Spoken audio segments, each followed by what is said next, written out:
மாவட்ட வனஅலுவலர் கே செல்வராஜ் அவர்கள் உத்தரவின் பேரிலும், சங்கர்லிங்கம் வனச்சாளர் அவர்கள் உத்தரவு பேரிலும், வனவர் பார்த்தசாதி அவர்கள் உத்தரவு பேரிலும் ஆரம்பித்து ராஜா மிராசார் மருத்துவமனையில் பாம்பு பிடிக்கும் பணி கடந்த 2 நாட்களாக நடைபெற்று வருகிறது.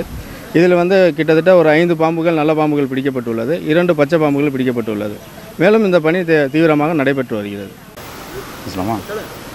தஞ்சாவூர் ராசா மிராசார் மருத்துவமனையில் எங்களோட பணி நடந்துகிட்ருக்கு. இப்போ தஞ்சாவூர் வனத்துறையினர் இணைந்து நாங்கள் அரு காணுயிர் காப்பு சுற்றுச்சூழல் அறக்கட்டளை அமைப்பிலேருந்து நாங்கள் வந்திருக்கோம். நாங்களும் நம்ம குழுவினோட சேர்ந்து இது வரைக்கும் ஒரு 7 பாம்புகள், நேற்று 2 பாம்பு, இன்றைக்கி ஒரு 5 பாம்பும் ரெஸ்கியூ பண்ணியிருக்கோம். நாங்கள் இது மக்கள் நடவடிக்கை அதிகமாக இருக்கிறனாலையும் அடர்ந்த குப்பைகள் அதிகம் சேர்ந்ததுனால தான் அந்த இது இருக்குது. இன்னும் ஒரு வாரம் அந்த பணி நடைபெறும். பொதுமக்கள் பாம்புகள் தானாக கிடைக்கும். இந்த 1000 பாம்பு இங்கே இருக்குங்கிறாங்க, 500 பாம்பு இருக்கிறாங்க. இது